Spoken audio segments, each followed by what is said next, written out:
Good morning. Here we are.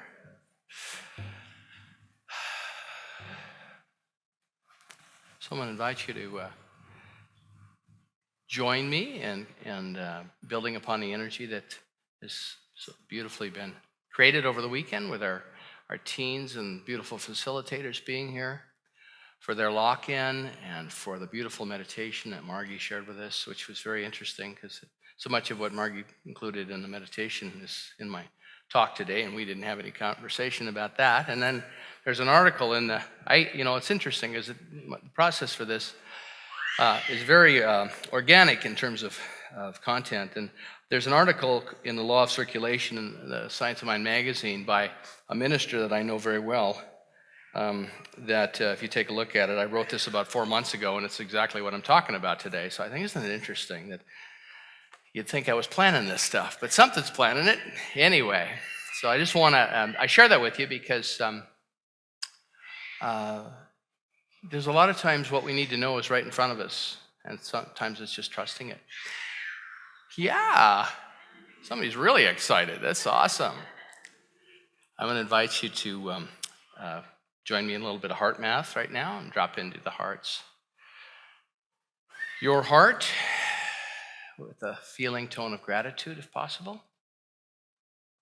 Something that you're grateful for.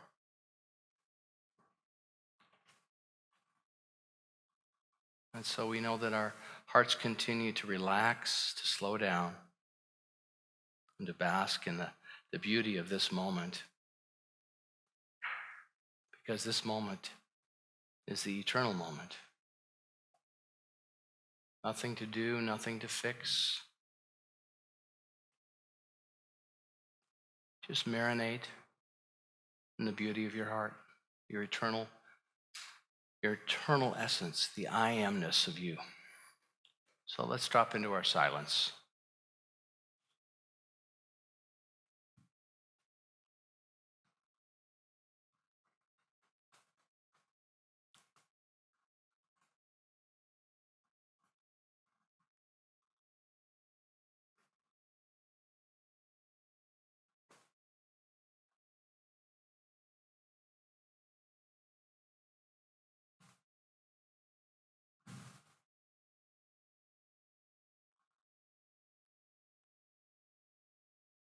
In this very room, there's quite enough love for all the world. And in this very room, there's quite enough joy for all the world.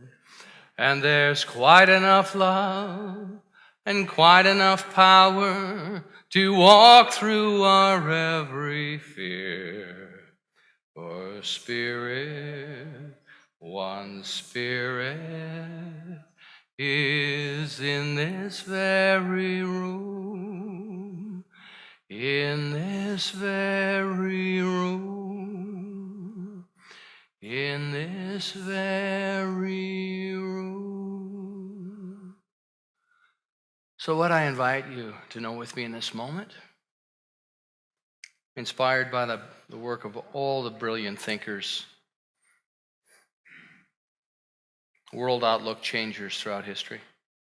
So beautifully filtered and expressed in our tradition is the philosophy of the science of mind, the tradition of religious science, and that all of us are this divine expression of the one life, the one power, the one presence, and that it is not something that we obtain or manipulate. It is something that we reveal. So in celebration of that, because I stand with you, not because I think or not because I believe, I stand with you because I know. I know that there's a power and a presence, a beauty, a wonder, a joy, an opportunity for transformation in each moment. And this was what was so beautifully gifted to all of us by the great thinkers of our time, our forefathers, back to antiquity, ancient wisdom. It is done unto us as we believe. Or the Buddha said it 500 years earlier, our thinking creates our world. And so it does. So I celebrate this moment this time to slow down, to reconnect with our true selves, our eternal selves in a way that is powerful and potent, and to allow that to become more and more of a practice in our lives. To look at life with the eyes of wisdom, of clarity, of understanding and depth like never before. This is our opportunity. For this I give thanks and invite you to say with me, and so it is. All righty. So our Rosita and Mara and someone else coming up to share? We're going to let our teens lead us off today, and then they have a brief sharing of insight. There's a microphone right up there, and I'm practicing letting other people do stuff. If you want to know the truth, because I know where everything is, but I'm always going and doing it. And then I'm denying somebody the opportunity to do it. I'm just being selfish. So that's my story anyway. Ladies, take it away. Good morning. My name is Alicia Cluche-Parcels. Myself and Saskia Bramwell Blessing and Jessie Lavalley Whiffen, we facilitated the teen winter camp this weekend here at the center. And we invited the teens to just come up and share. So a couple of them have volunteered to share what they got out of this weekend. We did 3 workshops. And so I'm going to let them share what takeaways or what things they enjoyed about that this weekend. So my name is Rosita. I'm 17, and one of the workshops that I really enjoyed was called, what was it called? The trust one. Falling into camp. So basically we started off with the trust fall. It was like the first day, and we just went right into it. Had to build up that trust so that the rest of the workshops could go a little deeper, a little further, less than surface area. I found it really interesting just because you have to pick up that trust before you can dive deeper. And so we had a trust fall, but then we also had an emotional trust kind of test where we were in a circle, and then there was one person who was getting asked questions, and it was 2 minutes of straight asking questions and straight answering questions, so there was no time to think, and you just had to trust in the process. So I found that really powerful. Hi. I'm Mara. I'm 17. I've been in the teen group for 3 years now. And one of the workshops I really enjoyed this weekend was called CPR, which was Creative Passion and Revitalizing, which was basically a guided visualization while painting blindfolded. And I'm an artist, and I really enjoyed kind of getting to let my hands take over and let my mind take over without seeing what I'm doing, and just let the creative flow instead of worrying about consciously thinking, what am I going to paint for this? And it was really relaxing and refreshing. I'd also like to share that one of the other teens was very impacted by one of the other workshops, and so I just wanted to leave you with a question for you to also think on. And it's what makes you the most vulnerable? Thank you. Thank you.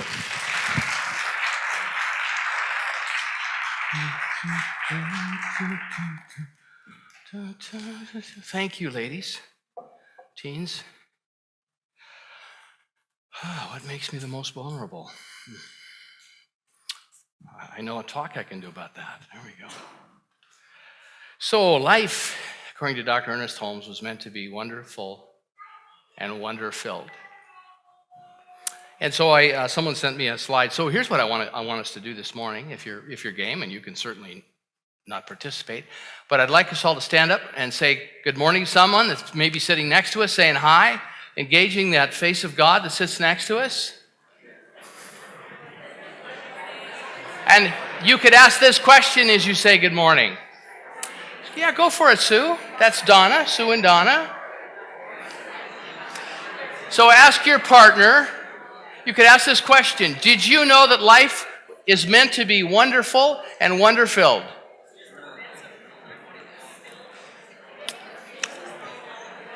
And so look at your partner again and say, if you're willing, I commit to bring in my best today.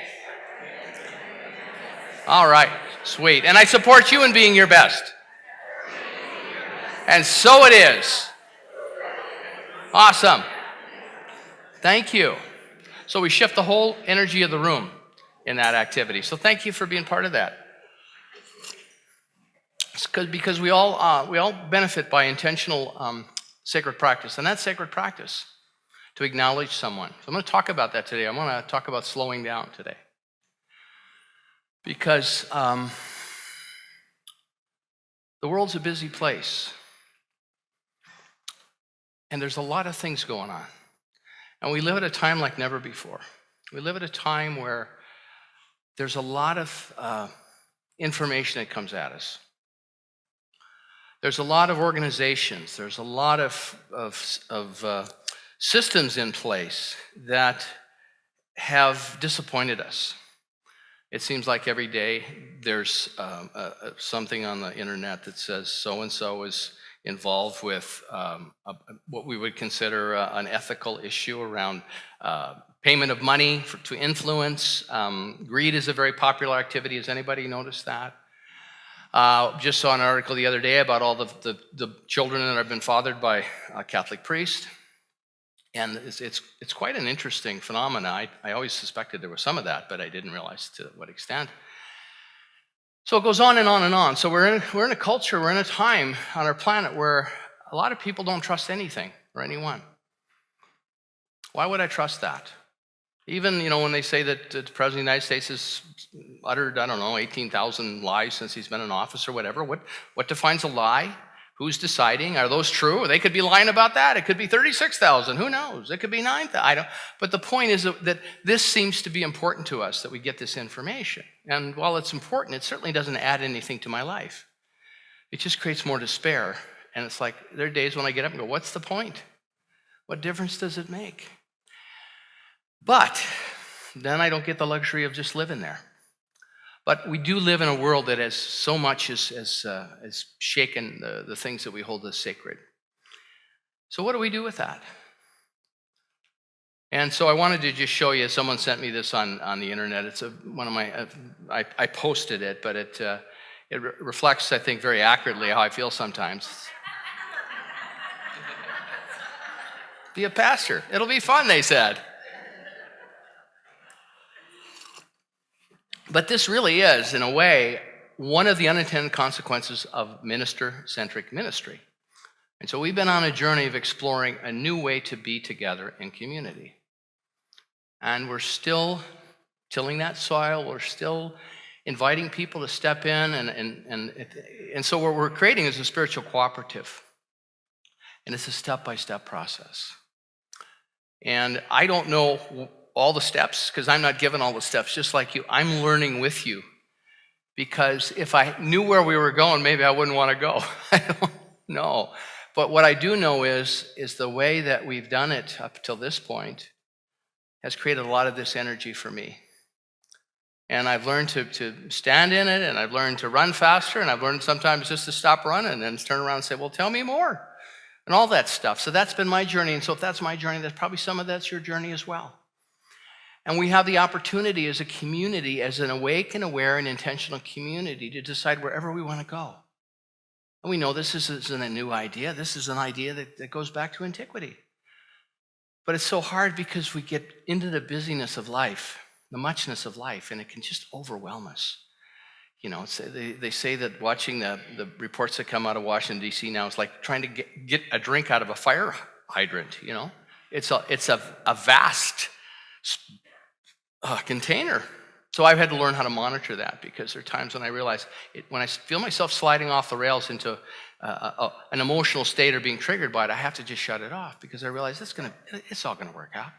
God's alive within everyone and everything, and we live in a universe that demands balance, and I want to be part of the solution. I want to be part of giving birth to something that I think can be powerful and potent. And so I just want to share with you some simple ideas that I think can be helpful.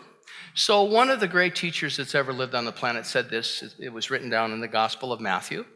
And he said, but seek first his kingdom and his righteousness, and all these things will be given to you as well.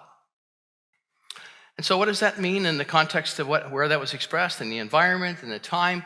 It means that this kingdom, there's a place within all of us. Got some lint attacking me up here. There's a place within all of us that I just don't want to inhale it when I need to take a breath. So I've inhaled enough bugs over the time in my life that I've reached my quota, I'm told, by those that study such things. But anyway, it's really this idea of finding and nurturing that kingdom, though really simple today. And I want to just speak to you about practices that I think can be powerful. Because everyone that I respect on the planet that is doing important consciousness work is pointing to the same thing. Margie pointed it to in our meditation. But when Margie brought it up and mentioned it in terms of the breath, slowing the breath down. So the first place to go is slowing down. And that means slowing down our breath, slowing down how we move, because eventually it'll help us slow down how we think. Because what happens is I have a really busy guy in there that really wants my attention pretty much all the time. Does anybody have a guy or a girl in there? So what I've done now, thank you. So what I've done now is I've given that guy a name. I call him Wally. And so when Wally starts screaming and hollering about something that puts me into a spin where I don't want to go, I say, Wally, not now. Not right now. It's a great idea. Thank you so much, but we're doing this right now. We're slowing down right now. So when Wally kicks up he gets active, I know it's time for me to slow myself down. And so if I'm going to get something at home, I go slowly. I move slower, and then I slow my breath. And Margie guided us in that. How many people here, if you weren't at the meditation, because we did it earlier, have not taken a mindful breath all week? Yeah, I'm sure. I can go a month and not breathe. I'm just sucking air to survive. I'm not really breathing because I'm not even aware of it. I get so busy. So I'm going to invite you to just settle right now and just take a nice deep breath.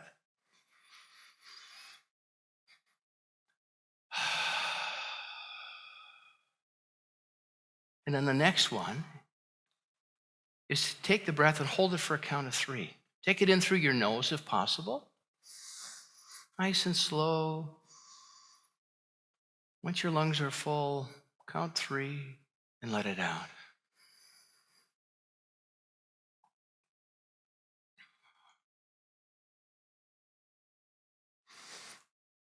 Do you find that helpful, anyone? Yeah. But how often do we forget to do that? There's a really wonderful practice called Kriya Yoga, which is ancient. And in Kriya Yoga, there's a routine recommended of 3 breaths in a certain way at the beginning. And then there's 14 breaths, 14 cycles of mindful breathing before you go into meditation. It's because the ancients understood this, understood that we have to settle ourselves. We have to settle our nerve endings.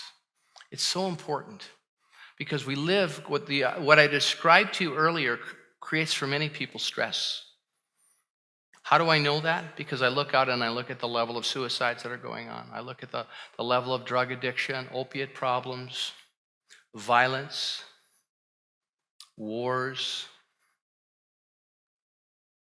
And so what if we just had in our lives these practices?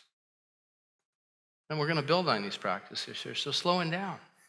There's another presencing mantra. So my friend Edward Follion years ago went to he's a minister in Santa Rosa. He's a beautiful man. He was born in South Africa, so he has sort of a beautiful accent that I always am envious of.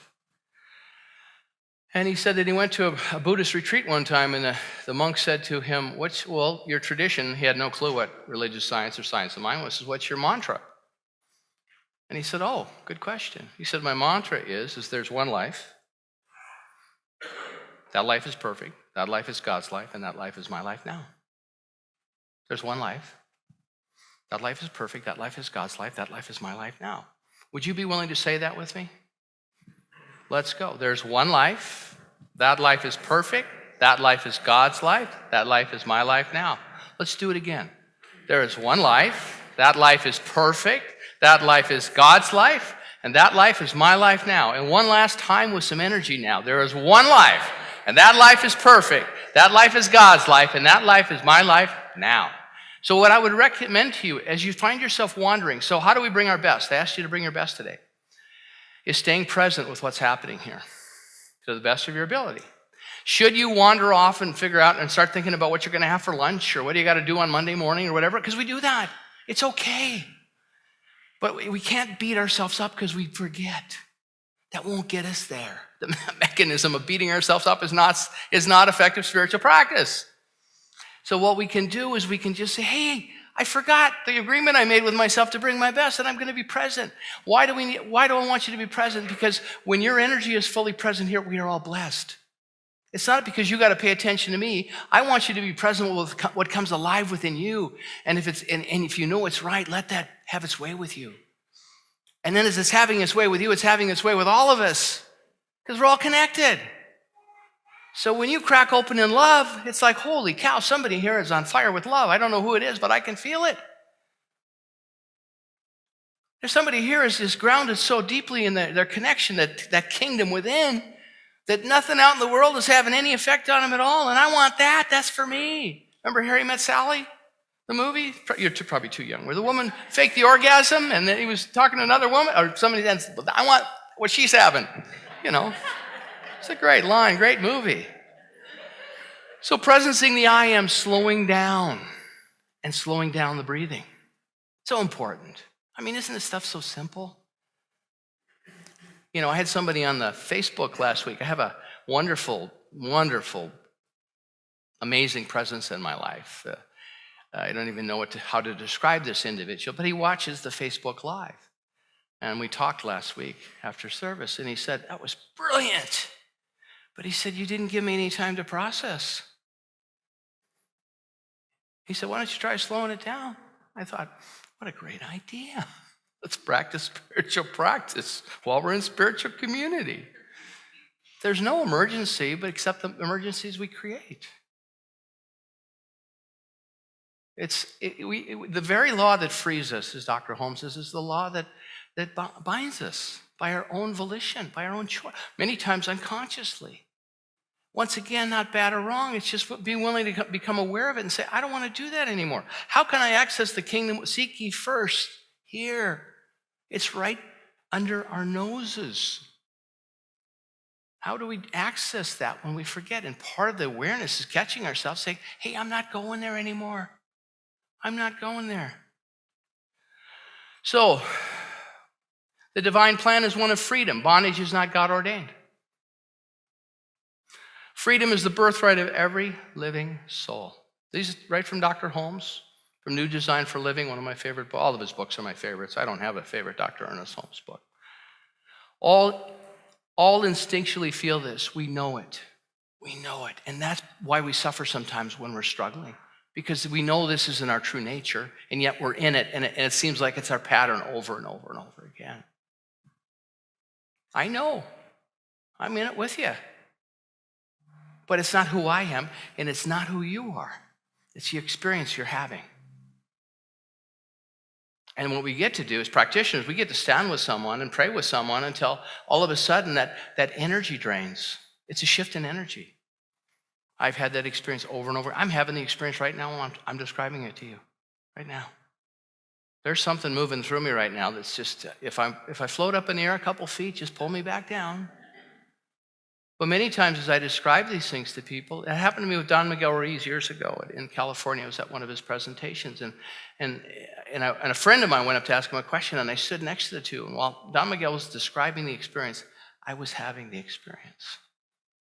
And I didn't say anything. And about 20 minutes later, when my friend and I were in the car, I said, you know, while he was describing that to you, I was having the experience. And he said, I was too. And the reason that we had it was because he was speaking from the experience he was having, and he was so generous in it that it was unavoidable.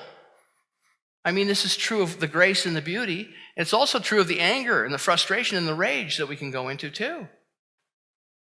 And then we've got to have the awareness to go, wow, something's going on here, and I don't want to play at this level. This is not for me. That's for me. I want what she's having. So, thus, The inherent nature of man and woman is forever seeking to express itself in terms of freedom. We're here to be free.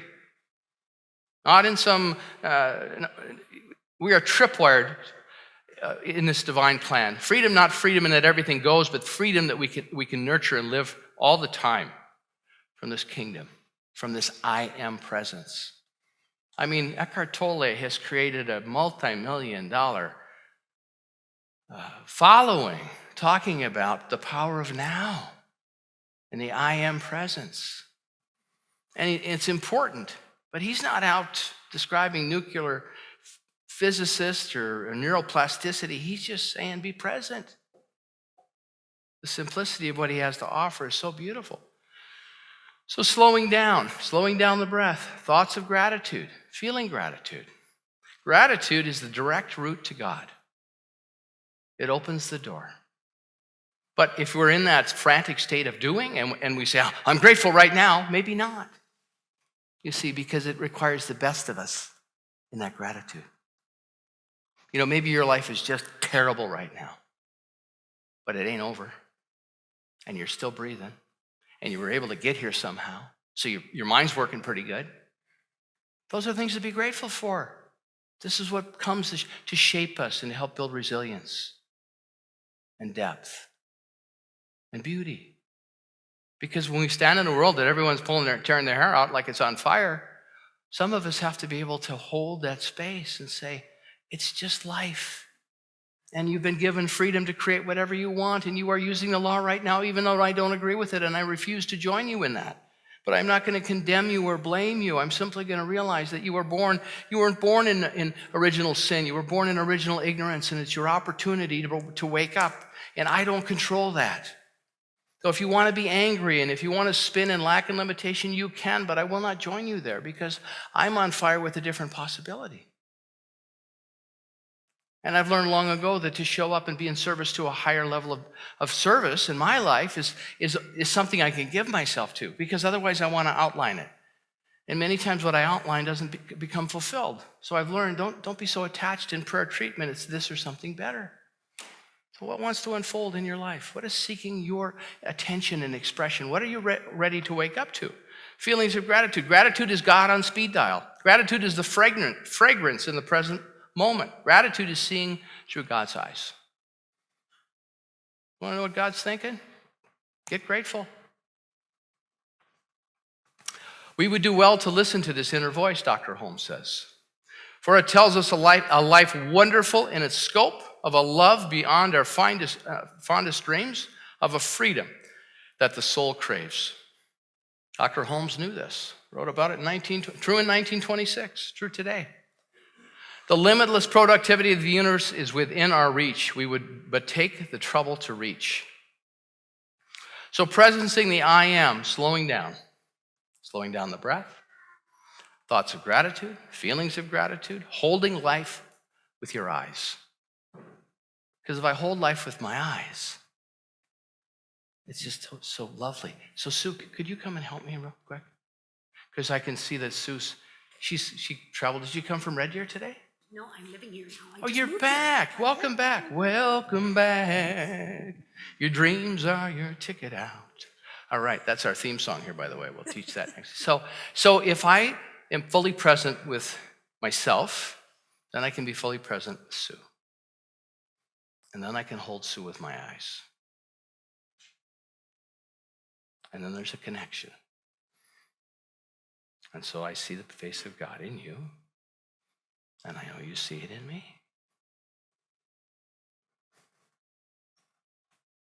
So let's breathe together a little bit. So there's a Sufi practice where you hug and you match breathing.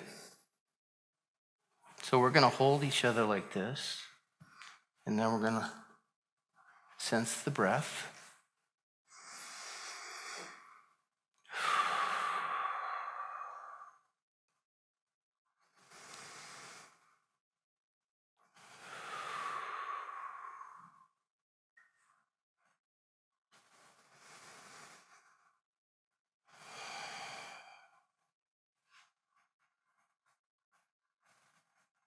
Thank you so much. So the beautiful thing about that is when we watch that, we have the experience ourselves if we're giving it our best. So you were in the hug. You were in the love. Do you feel any different from that? Well, you probably felt great before we hugged too. Yeah. But we can hold life with our eyes. And it's an all the time practice. Why do we want to do it all the time? Good question. Thank you. Now I'm having conversations with myself. It's lovely. See, Wally was there for a minute. Thank you, Wally. Because when it's an all the time practice, then when things get rocky, we've practiced. See, our spiritual practice isn't for when things are great. We practice so that when things aren't great, we can go, oh, wait a minute, I got practices. I don't fall into that anymore. I don't pick that all up. You know, I was raised probably like you. I was raised in an environment, if there was a problem, I'm 4 years old. If war's breaking out in the Middle East, at some level, it's my fault. If somebody's unhappy, my fault. So it takes a while to break that pattern when somebody's struggling. To be able to hold a high watch for one another. That's serious work. Otherwise, you think everything's your fault. And that's just crazy making. And then you look for the opiates and the relief through the stimulants and relationships. You become a serial dater, serial marrier, whatever you do to relieve that tension. When in fact, it's just life. It's just life. So we practice all the time. You practice on the way home in your car. I'm going to be fully present in my car. I'm going to slow my breath down. I'm going to slow how I'm driving down a little bit. Some guy was really in a hurry, and so the story I make up about that when somebody tailgates and then they race around you is they're on the way to the hospital because somebody that they love is dying. Now, Wally would tell me that's not true.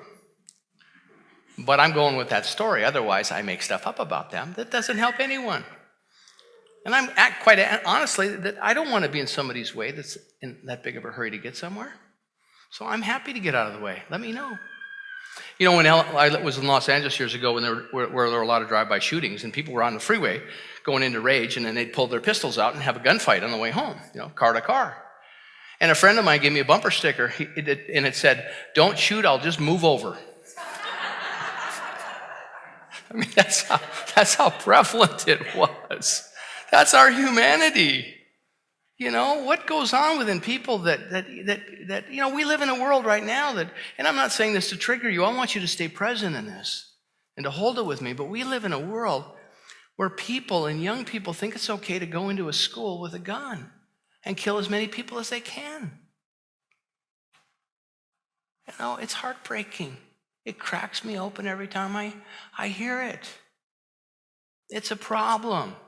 And I don't think it's going to be a problem we solve with the legislation. It's going to take all of us. It's going to be a cultural shift. Just like we're going through here. How do we shift and change and be in service to what's unfolding on the planet in a way that's powerful and potent and meaningful for us? So maybe we're the one that's at a meeting somewhere where everyone's getting triggered, and we're the one that maybe has enough practice in our lives to realize there's something happening within me right now, and I can model and I can be a voice for a different idea. Maybe that's how change takes place. But it's going to take a cultural shift in many ways, because what we're seeing is the pain rise up. We're seeing the shadow, the unbridled shadow rise up. And so to understand that and realize it's just based on our volition and free will to be in this thing called life. So how do we become part of the solution? Well, first of all, it's going within. Grounding ourselves. Bringing that presence to wherever we go. Dr. Holmes says we need to wake up and look at things differently. We need to take a long look at life and start thinking differently about it. This was in 1920 he wrote this. Life will always be life, but what it can mean to us is what we think it can mean to us. And we forget that. That's why Jesus said, "Seek ye first the kingdom. All else will be added on." Wow. Because what happens then, we're in a bigger conversation, deeper conversation. What happens when we presence it, when we're not being triggered? See, because most of us are captives to our ego. And as soon as we start to put some distance between our emotional trigger and our thoughts, we're no longer it. All of a sudden, we're more in the I am than we are in the ego. And it's gradual. So you catch yourself getting angry. That is huge. If you don't catch yourself, you just stay angry for a long time. We're really good at being angry for a long time. So how can we catch ourselves more often than not? And pretty soon we catch ourselves almost instantaneously. Dr. Holmes said this: once we dare to stick our heads out of the cave of morbid, depressed, and limited thinking, we will find that a whole new world exists, the kind of world we thought existed only in our fondest dreams. It is real. It can become an actuality for us.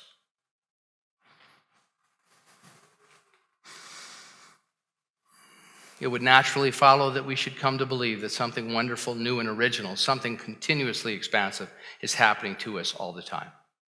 But that requires being home to ourselves to nurture that. It won't come from the busyness. Layering that on time of the busy mind and the egoic nature isn't going to take us anywhere. It's just going to be one more distraction and one more thing we feel like we can't accomplish because we're too busy being busy. So presencing the I am, slowing down the breath, thoughts of gratitude, feelings of gratitude, holding life with your eyes, and then we hold one another with our eyes. And it's an all-the-time practice. It's a way of being. Eckhart Tolle says you can't push it down, nor should you want to push it down. You just want to bring awareness to it. And each time you bring awareness to it, it has less of a hold on us. Dr. Gabor Mate says, I'm 100% responsible for who I am in this relationship. My task is to free myself sufficiently so that I can respond in the present moment, not from past programming. That's what freedom is. That's what freedom is. Dr. Gabor, I watched an interview with him the other day. He said, there's two people in me. There's the person that I teach from and the awarenesses that I have, but he said, I can't live it. I can't live it. I still go off the rails. He said, I still go into this workaholicism and all things. So it was so refreshing for him to talk about what is healthy and his unhealthy patterns. He said, I'm still working with it. But he understands it, and he's a beautiful teacher. And he has such a beautiful perspective on it. And he's taken on a practice now, a yoga practice to help slow himself down. He said, the one thing, he said, I don't believe in God. I don't like the word God. I'm not into the spirituality thing. But he said, I found a yoga practice I really love. And it has helped him so much. He said, I can tell throughout my day if I've done my practice in the morning or not. Seek ye first the kingdom. There's one life. That life is perfect. That life is God's life. That life is my life now. Integral spirituality. I'm going to save this slide for next week about what does integral spirituality look like for us. Because that is what's unfolding on the planet. And there's beautiful information out there, but I want to honor our time today. So I'll leave you with this. This is my knowing for myself, and I share this with you and want this for you as well. My life is wonderful and wonder-filled all the time. I include the best and leave the rest because I'm awake and aware to what my best is. I'm grateful and always alive with my sacred, brilliant, eternal self. And so it is. Blessings to all of you, Godlings. So it is. Thank you. Here they come.